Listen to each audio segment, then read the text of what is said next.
Hello friends, एक बार फिर से आपका मेरे channel skyline UPVC door and window system पर स्वागत है। दोस्तों, आज की जो वीडियो है वो है यूपीवीसी केसमेंट डोर की इंस्टॉलेशन के लिए। तो आज मैं आपको वीडियो में दिखाने वाला हूँ कि किस तरह से केसमेंट डोर की इंस्टॉलेशन की जानी चाहिए। साथ में मैं आपको दिखाऊंगा कि कितने साइज के आपके केसमेंट डोर होते हैं जिनका हमें सैश लगाना चाहिए, और कौन सा हार्डवेयर लगाना चाहिए और कौन सा ग्लास का यूज करना चाहिए। तो पूरी जानकारी के लिए वीडियो के अंत तक जरूर बने रहिए। आइए शुरू करते हैं। तो हमेशा की तरह सबसे पहले हमें ध्यान रखना चाहिए कि जहाँ पर भी हम अपने डोर को फिक्स करने वाले हैं उसका सरफेस एरिया क्लीन होना चाहिए। और यहाँ पर आप देख रहे हैं कि यहाँ पर चारों तरफ मार्बल की पैडिंग की हुई है। और मार्बल पे कभी भी हमें अपने डोर को जब भी फिक्स करना होता है तो सबसे पहले उसके इंची टेप की सहायता से लेवल को चेक करना चाहिए ताकि वो सेंटर में आ रहा है या नहीं। इस तरह से इंची टेप पीछे की तरफ भी लगाना चाहिए और बाहर की तरफ भी, ताकि जो फ्रेम है वो बिल्कुल सेंटर में लगाई गई हो।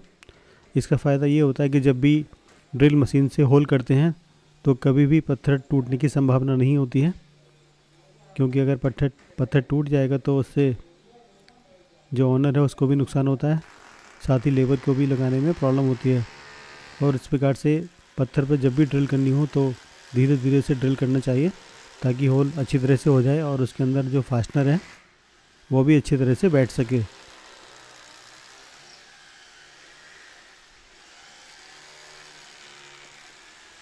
तो जैसे ही आपकी ड्रिल कंप्लीट हो जाए उसके बाद अच्छी तरह से फास्टनर को लगाना चाहिए। और चूंकि आप इसकी अगर पल्ले की हाइट देखें तो ये जो फ्रेम है ये तकरीबन 8 फुट की यानी कि 2400 mm की हाइट है इसकी। और इसकी जो विड्थ है वो 1000 mm यानी कि 3.25 फुट के लगभग इसकी विड्थ है। इसलिए ज़रूरी है इस फ्रेम को अच्छी तरह से फिट किया जाए ताकि फ्रेम कभी भी लूज नहीं रहे और हमेशा मजबूत रहे, ताकि जब भी पल्ला उसके ऊपर मूव करे तो कभी भी फ्रेम हिले नहीं। और उस फास्टनर को अच्छी तरह से ड्रिल मशीन की सहायता से कसना चाहिए। और ज़रा से भी अगर गुंजाइश लगी कि वो लूज है तो उसे दोबारा से चेक करके फिर से कसना चाहिए।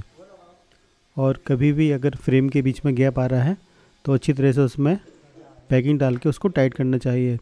और जैसे ही नीचे का स्क्रू कस देते हैं उसके बाद ऊपर का स्क्रू करने के लिए हैमर यूज किया जाता है।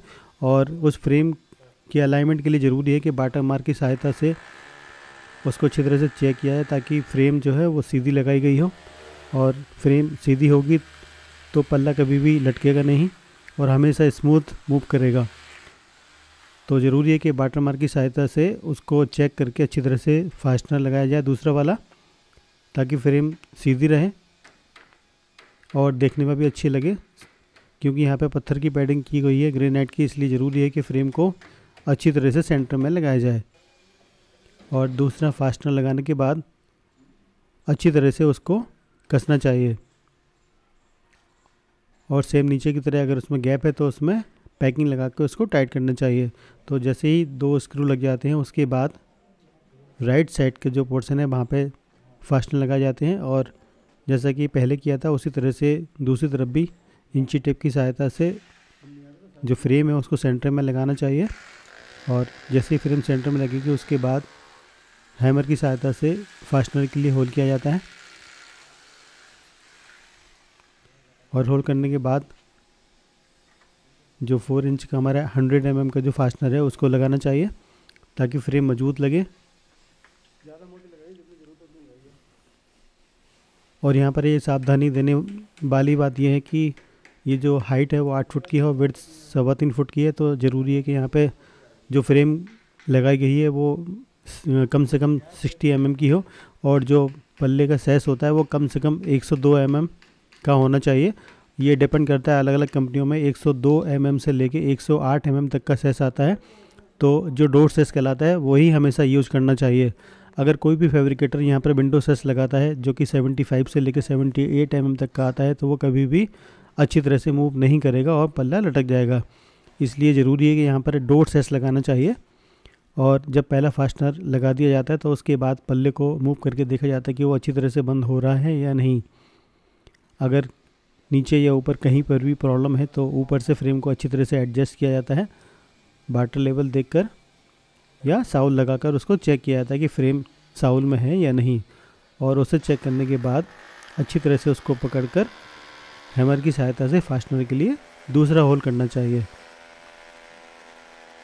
क्योंकि फ्रेम जितने अच्छे लेवल में होगी पल्ला उतने ही अच्छी तरह से मूव करेगा और भविष्य में उसके लटकने की गुंजाइश भी नहीं होती है। दूसरी बात यहाँ ध्यान देने वाली बात है कि जो पल्ले की हाइट ज़्यादा है इसलिए यहाँ पर कम से कम 6 mm का टफन ग्लास यूज़ ज़रूर करना चाहिए। अगर आप 6 mm से कम का ग्लास लगाएंगे तो पल्ला अच्छी तरह से मूव नहीं करेगा और वो झूल जाएगा। इसलिए कम से कम 6 mm का ग्लास आप यहाँ पर लगाएं ज़रूर, और अगर आप ज़्यादा भी लगाना चाहें तो 8 mm का लगा सकते हैं। सो इस बात का ध्यान रखना बहुत ज़रूरी है। और ग्लास भी टफन होना चाहिए, क्योंकि घर में छोटे बच्चे होते हैं या रिलेटिव्स आते हैं, तो अगर कभी भविष्य में ग्लास टूटता भी है तो वो किसी को चोट नहीं पहुंचाएगा। इसलिए ज़रूरी है कि वहाँ रिफ्लेक्टेड ग्लास या डीजी ग्लास या आपका कम से कम 6 mm का ग्लास लगाया गया हो। और जैसे ही लेफ़्ट और राइट दोनों तरफ के स्क्रू लगा दिए जाते हैं और फ्रेम सीधी हो जाती है, उसके बाद फिर नीचे वाला स्क्रू बॉटम का और टॉप वाला स्क्रू लगाना चाहिए। इससे फ्रेम की मजबूती बनी रहती है और कभी भी फ्रेम हिलेगी नहीं। और जिस तरह की यहाँ पे पैडिंग की गई है तो ज़रूरी है कि पैडिंग के अंदर जो सीमेंट लगाया गया वो मजबूत हो, लेकिन बहुत बार ऐसा होता है कि पैडिंग वो है वो खोखली होती है और वहाँ से सीमेंट निकलने लगता है। इसलिए ज़रूरी है कि अगर कभी भी पैडिंग खोखली हो तो वहाँ पे कम से कम 6 इंची का फास्टनर या 8 इंची का फास्टनर लगाना चाहिए ताकि फ्रेम मजबूत लगे। सो इस बात का ध्यान रखना बहुत ज़रूरी है। चूँकि हाइट ज़्यादा होती है इसलिए ज़रूरी है कि 1 या 2 व्यक्ति मिलकर उसको अच्छी तरह से टाइट करें। अगर कोई साधन नहीं है तो मिलकर लगा सकते हैं। अगर कोई वहाँ पे स्टूल या कोई पैडिंग है तो वहाँ पे चढ़कर अच्छी तरह से टाइट करना चाहिए, ताकि अगर फ्रेम मजबूत होगी तो पल्ला भी अच्छी तरह से मूव करेगा। और कहीं पर भी अगर आपको गैप वहाँ पे लग रहा है, चूँकि पैडलिंग करते समय नीचे का लेवल अलग आता है, ऊपर का लेवल अलग होता है, इसलिए गैप आना ज़रूरी हो जाता है कि उस गैप को फिल करने के लिए अच्छी तरह से पैकिंग लगाई गई हो। अभी आप देख रहे हैं कि यहाँ पर नीचे कम पैकिंग थी और ऊपर गैप ज़्यादा है, इसलिए ज़्यादा पैकिंग लगाई जा रही है। अगर पैकिंग नहीं लगाएंगे तो जो फ्रेम है वो अच्छी तरह से टाइट नहीं होगी।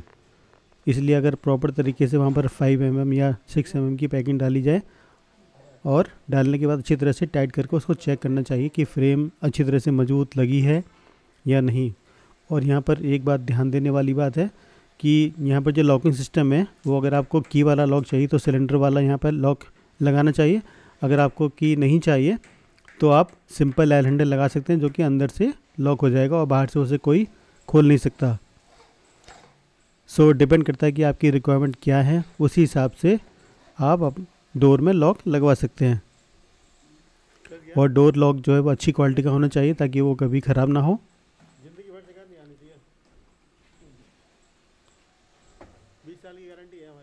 सो अभी आप देख रहे हैं कि यहाँ पर अच्छी तरह से फ्रेमिंग की गई है और अभी इस पर ग्लास लगाया जाएगा।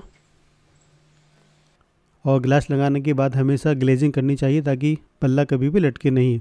और आप देख रहे हैं कि यहाँ पर जो चूँकि गैप आ रहा था इसलिए वहाँ पर पैकर रॉड लगाई जा रही है। पैकर रॉड का फ़ायदा ये होता है कि जो सिलिकॉन अभी लगाई जाएगी वो अंदर सिकुड़ती नहीं है, श्रिंक नहीं होती, और पैकिंग रॉड के ऊपर आराम से वो सिलिकॉन फिक्स हो जाती है और सूखने के बाद एकदम वो टाइट हो जाती है। सो हमेशा ये ध्यान रखना चाहिए कि कभी भी अगर पल्ले की साइड में गैप आ रहा है तो उसे पैकर रॉड लगा के ही फिल करना चाहिए। और ये डोर का अंदर से और बाहर से भी हो, चूँकि यहाँ पर डोर की हाइट ज़्यादा है इसलिए 4 3D इंचेस का यूज़ किया गया है। और यहाँ पर चाबी वाले लॉक की रिक्वायरमेंट थी इसलिए यहाँ पर आप देख रहे हैं कि डोर सेट लगाया गया है। ये आप व्यू बाहर से देख रहे हैं और अंदर से दोनों तरफ से। और ये एक टॉयलेट की डोर है जहाँ पर ग्लास की जगह UPVC पैनल का यूज़ किया गया है। तो जैसी आपकी रिक्वायरमेंट हो वैसा बनवा सकते हैं। और यहाँ पर अगर आप सिंपल लॉक चाहते हैं तो सिंपल सी हैंडल प्लस जैमर लगा सकते हैं, जो कि अंदर और बाहर दोनों तरफ से लगता है, जिससे बच्चे भी आराम से खोल सकते हैं। और ये बड़ी ओपनिंग की वजह से यहाँ पे केसमेंट के साथ फिक्स का ऑप्शन भी आप दे सकते हैं, जो कि देखने में और मजबूती में बहुत अच्छा होता है।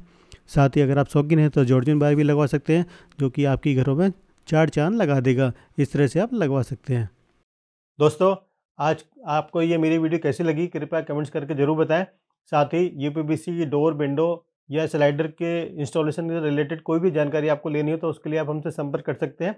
नीचे चल रहे नंबर पर आप कॉल कर सकते हैं। साथ ही अगर आप UPVC लगवाना चाहते हैं तो मैं दिल्ली और आसपास के 500 किलो सराउंडिंग एरिया में मैं सप्लाई कर सकता हूं, तो उसके लिए भी आप हमसे संपर्क कर सकते हैं। तो आगे भी आप हमारे साथ जरूर बने रहिए। Keep watching my video. Thank you.